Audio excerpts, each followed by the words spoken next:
যে দুয়ারে সরকার কোথায়, দুয়ারে পুলিশ কোথায়, দুয়ারে তো ধর্ষক। সন্দেশখালী ভারতবর্ষকে বুঝিয়ে দিচ্ছে যে দুয়ারে সরকার বলতে কি বোঝায়, দুয়ারে ধর্ষক।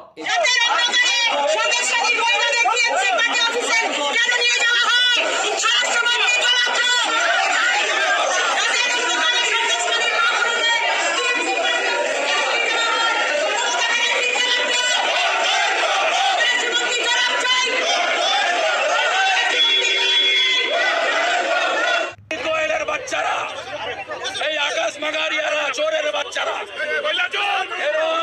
আটকে রেখেছে 50 জন এমএলএকে। আমরা সূর্যাস্ত উঠে গেলাম 15 তারিখে বেলা 12টা অ্যাসেম্বলির গেট থেকে আবার বেরোবো, আবার যাব, কোথায় যাব?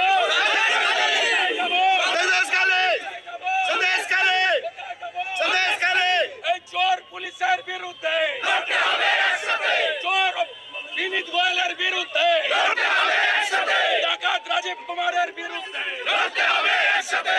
চোর আকাশ মাগারিয়ার বিরুদ্ধে। পুলিশ তুমি উর্দি ছড়ো, পুলিশ তুমি উর্দি ছড়ো, পুলিশ হায় হায়। বিধানসভার অধিবেশন চলাকালীন 50 জন এমএলএ তাদের সবাইকেই সাসপেন্ড করার একটা চক্রান্ত, একটা ফরমান জারি হচ্ছিল। শেষমেশ যদিও সেটা ভুল, তারা মারাত্মক ভুল করছেন সেটা তারা জানতে পেরেছেন, বুঝতে পেরেছেন, সেটা কমে 6 জনকে সাসপেন্ড করা হলো। বিরোধী দলনেতা শুভেন্দু অধিকারীকে সাসপেন্ড করা হলো, তাতে তার কোনো যায় আসে না, তিনি এসব পড়া করেন না। এবং শুভেন্দু অধিকারীর গর্জন এই রাজ্যবাসী শুনছে। ঠিক এই মুহূর্তে যে দৃশ্য আপনাদের সামনে দেখালাম আমরা, যে দৃশ্য শুভেন্দু অধিকারীর গর্জন, বিরোধী দলনেতা তিনি বলছেন রাজ্যের বর্তমান পুলিশ কমিশনার তিনি চোরের বাচ্চা। আকাশ মাদারিয়া নাম করা যে সমস্ত পুলিশের হেভিওয়েট পার্সন তারা সব চোরের বাচ্চা। তদানীন্তন যিনি কমিশনার ছিলেন রাজীব, তিনি ডাকাত ছিলেন। অর্থাৎ পুলিশ মন্ত্রী থেকে আরম্ভ করে পুলিশ কমিশনার, হেভিওয়েট যে সমস্ত পুলিশ ডিপার্টমেন্টে যারা রয়েছেন, যারা এই রাজ্যটাকে পরিচালনা করবেন, যারা রাজ্যের শাসনভারকে বজায় রাখার চেষ্টা করবেন, তারা চোর ডাকাত। পুলিশের দম থেকে পুলিশ যদি চোর ডাকাত না হয় তাহলে শুভেন্দু অধিকারীকে গ্রেপ্তার করে দেখান। শুভেন্দু অধিকারীকে তো গ্রেপ্তার করে দেখাতে হবে, তাহলে তো রাজ্যের মানুষ বলবেন যে সত্যি তো পুলিশ চোর ডাকাত নয়, তাই তারা তাদের সেটা মেনে নিতে চাইছেন না। শুভেন্দু অধিকারীকে গ্রেপ্তার করতে পারবে পুলিশ? সে ক্ষমতা নেই। আমাদের মতো ছোট ছোট ইউটিউবার যারা ইউটিউবারদের পেছনে পড়ে থাকবে, কারণ ক্ষমতা তো ওটুকুই, ইউটিউবারদের ধরে ধরে অ্যারেস্ট করা। আরে ভাই, আমরা তো তথ্য সম্প্রচার করছি, আমরা কিছু বলছি না, আমরা শুভেন্দু অধিকারীকে তো শিখিয়ে দিচ্ছি না, তাকে তো পড়িয়ে দিচ্ছি না যে শুভেন্দু অধিকারী মহাশয় আপনি বলুন বিনীত গোয়েল চোর, রাজীব কুমার চোর, এসব তো আমরা বলতে বলি না। আমাদের এইসব যায় আসে না, কে কি বলবে না বলবে সেটা তো একজন পলিটিক্যাল লিডার তার নিজস্ব ব্যক্তিগত ব্যাপার। কিন্তু প্রশ্ন হচ্ছে কি অপরাধ ছিল? বিধানসভা অধিবেশন চলাকালীন টি শার্ট পরে গেছেন বিজেপি বিধায়করা, তাদের টি শার্টে লেখা ছিল সন্দেশখালী সাথে আছি, সঙ্গে আছি। সঠিক লেখা ছিল, ঠিক লেখা আছে। এরপর অগ্নিমিত্র পাল, তারও কিন্তু গর্জন, তিনিও কিন্তু গর্জন ছাড়ছেন, সেই দৃশ্য আপনারা দেখাবো। সন্দেশখালী জ্বলছে, সন্দেশখালী জ্বলছে, সন্দেশখালী জ্বলছে।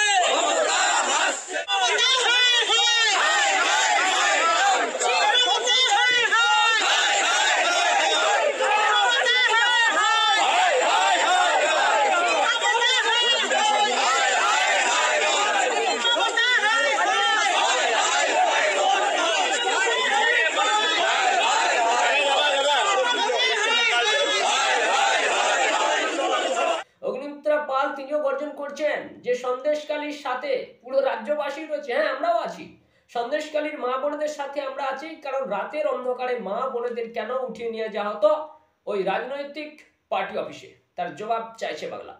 পুলিশ মন্ত্রী, মুখ্যমন্ত্রী, আপনার তো ওখানে যে সমস্ত দলীয় টিম কাজ করছে, যারা শাহজাহান শেখ, সেই শাহজাহান শেখের বাঁ হাত ডান হাত, যে শিবু হাজরা, যে উত্তম সর্দার, তো এই 3 আসল মাস্তান, তারপর তাদের অধীনে কাজ করছে 20-50 জন, যে গুন্ডা বাহিনী কাজ করছে, যে হারমাদ বাহিনী কাজ করছে, তাদের গ্রেপ্তার করুন না। আপনারা তাদের গ্রেপ্তার করছেন না কেন? শুধুমাত্র একজনকে গ্রেপ্তার করে নেওয়া হবে তো তাহলে হয়ে গেল সব? আসল খিলাড়ি সন্দেশখালীর যে তুরুপের তাস, যে শাহজাহান শেখ, তাকে কোথায় পাঠিয়ে দেওয়া হলো? তাকে বাংলাদেশ পাঠিয়ে দেওয়া হলো নাকি লুকিয়ে রাখা হলো? পুলিশ নিরাপত্তা বলার মধ্যে কি তিনি আছেন? কারণ শাহজাহান শেখের মতো একজন অপরাধী, চরম অপরাধী, তালিবানের যে সমস্ত একদম আতঙ্কবাদী কায়দায় যারা জোর জুলুমবাজি করে থাকে, নারীদের সম্মানহানি করে থাকে, শাহজাহান শেখ তো তাদের থেকে কোনো অংশই কম নয়।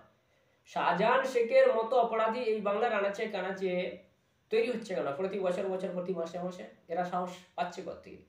আর পুলিশ কমিশনারের নাম ধরে ধরে, বর্তমান এবং তদানীন্তন পুলিশ কমিশনারের নাম ধরে ধরে শুভেন্দু অধিকারী যে চোর ডাকাত বলছেন, এ তো রাজ্যের মানুষের পুলিশের প্রতি আস্থাই থাকবে না। আস্থা কি করে থাকবে? কারণ রাজ্যবাসী এটা শুনছে আর বুঝতে পারছে যে তাহলে সত্যিই তো পুলিশ চোর ডাকাত হলে তাহলে চুরি ডাকাতি লুণ্ঠন দুর্নীতি এসব রোধ করবে কে? পুলিশ যদি এই কাজে লিপ্ত হয়ে যায় তাহলে করবেটা কে? কিন্তু পুলিশ কি এটা মেনে নেবে? যদি না মেনে নিতে চান পুলিশ যে তারা চোর নয়, ডাকাত নয়, ওনারা হাই লেভেল পদে বসে রয়েছেন, ওনাদের চেয়ারের তো বহু সম্মান রয়েছে, আমরা তো সেই সম্মান করতে চাই, তাহলে শুভেন্দু অধিকারীকে কি গ্রেপ্তার করার ক্ষমতা রাখে পুলিশ? নাকি শুভেন্দু অধিকারীর কাছে সেই তথ্য রয়েছে? শুভেন্দু অধিকারী তথ্য ছাড়া কি কথা বলছেন? রাজ্যের বিরোধী নেতার যে গর্জন, তিনি তো সন্দেশখালীর সাথে আছেন, এবং তার জন্যই অধিবেশন চলাকালীন যখন শুভেন্দু অধিকারী এবং বাকি বিধায়কদের বলা হচ্ছিল টি শার্ট খুলে ফেলে দিতে, ওনারা খুলছিলেন না। তার জন্য 50 জন এমএলএ-কে একদম সাসপেন্ড করা হবে।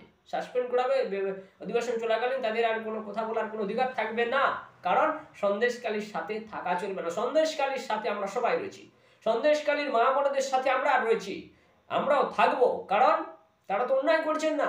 যারা সন্দেশখালীর হয়ে আছেন তারা সবাই কিন্তু নির্দোষ, এবং তারা ন্যায্য অধিকার, মানুষের নিজস্ব অধিকার, সেই অধিকার যখন কেড়ে নেওয়া হচ্ছে, মেয়েদের ধর্ষণ করা হচ্ছে, আজব আজব সব সিস্টেম এখানে, সিস্টেম ফাড় দেঙ্গে, মতলব সরকারি আধিকারিক হয়ে তারা সিস্টেমটাকে রক্ষা করতে পারছেন না, এবং রাজ্য সরকারের সাগরেদ বলবো যারা গুন্ডা বাহিনী, তারা নাকি নেতা শাহজাহান শেখের মতো গুন্ডা, তারা সিস্টেম ফাড় দেঙ্গে, তারা সিস্টেমটাকে ফেলে দিবে। অর্থাৎ যে পার্লামেন্টারি সিস্টেম, যে সাংবিধানিক রুলস, তা এখানে বজায় রাখা যাবে না, তালিবান বানানো হবে। মগের মুলুক, এই পশ্চিমবঙ্গটা কি সত্যিই এবার আলাদা রাষ্ট্রই হয়ে যাবে? সেই ভয়টা এখন কাজ করছে। পশ্চিমবঙ্গের যা আইন শৃঙ্খলা এখানে, তা তো ভারতীয় আইন শৃঙ্খলা ঊর্ধ্বে, ভারতীয় আইন শৃঙ্খলা তো নয়। ভারতীয় সংবিধান কি এমন বলছে যে রাতের অন্ধকারে পলিটিক্যাল পার্টি অফিসে উঠিয়ে নিয়ে যেতে হবে মা বোনেদের, এইভাবে তাদের ইজ্জত হানি করতে হবে, তাদের ধর্ষণ চালাতে হবে, আর তার প্রাণপুরুষ স্বামী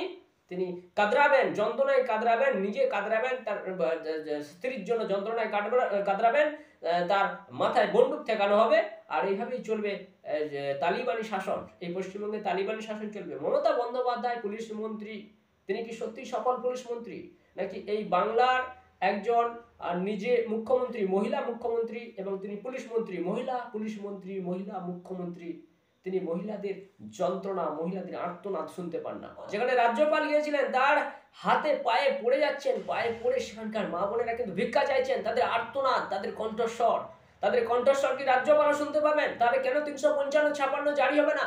সেই পরিস্থিতি কি সৃষ্টি হয় না বাংলায়? সেই পরিস্থিতি কি সৃষ্টি হয় না? ফিল্মি কায়দায় ওখানে ধর্ষণ করা হয়, যে যন্ত্রণা, যে আর্তনাদ মা বোনেদের শোনা যাচ্ছে, তার পাশে তো আমরা সবাই রয়েছি। সেখানে রাজ্যের বিরোধী দলনেতা শুভেন্দু অধিকারী গর্জন ঝাড়ছেন, কিন্তু তার জন্য তাদের একদম সাসপেন্ড করা হলো যে সন্দেশখালীর টি শার্ট পরা যাবে না। বিধানসভা অধিবেশন চলাকালীন একদম সমস্ত এমএলএদের সাসপেন্ড করার একটা চক্রান্ত চলছিল। শেষমেশ নিজেদের ভুল, চরম ভুল বুঝতে পেরে 6 জনকে সাসপেন্ড করা হয়েছে যদিও। কিন্তু সন্দেশখালী, বাগডুইহাট, হাঁসখালী, এইসব দৃশ্য প্রতি বছর কেন দেখা পড়বে, কেন দেখা যাবে? অপরাধী সাহস পাচ্ছে, তাদের ইন্ধন যোগাচ্ছে কি? তাহলে পুলিশ কমিশনার বর্তমান হোক বা অতীতের পুলিশ কমিশনার হোক, যাদেরকে চোর ডাকাত বলছেন এবং কখনো মমতাকে চোর বলছেন শুভেন্দু অধিকারী, তিনি কি ঠিকই বলছেন? তিনি কি ঠিক বলছেন? সব কি টাকা পয়সার আড়ালে সবকিছু ধামাচাপা পড়ে যাচ্ছে, অন্যায় হচ্ছে, আর ন্যায় প্রতিষ্ঠা হচ্ছে না, অপরাধকারী বুক চিতিয়ে ঘুরে বেড়াচ্ছে এখনো। আর সন্দেশখালীর তুরুপের তাস, গুন্ডা বদমাস, সন্দেশখালীটাকে নিজের পৈতৃক সম্পত্তি বানিয়ে দিতে চায়, সেই শাহজাহান, তাকে ধরতে পারলো না কেন পুলিশ? তাকে ধরতে পারলো না কেন পশ্চিমবঙ্গ পুলিশ? সরকার কি করছে, প্রশাসন কি করছে? এই প্রশ্নের জবাবটা তো সবাই চাইবে। সেটা পলিটিক্যাল পার্সনরা চাইছে, কিন্তু রাজ্যের অগণিত মানুষ, কোটি কোটি মানুষ তো এই প্রশ্নের জবাব চাইছে যে দুয়ারে সরকার কোথায়, দুয়ারে পুলিশ কোথায়? দুয়ারে তো ধর্ষক। সন্দেশখালী এই যেন পশ্চিমবঙ্গ এবং ভারতবর্ষকে বুঝিয়ে দিচ্ছে যে দুয়ারে সরকার বলতে কি বোঝায়, দুয়ারে ধর্ষক, এর জবাব চাইছে বাংলা। নমস্কার, নজর রাখবেন পশ্চিমবঙ্গ টিভিতে।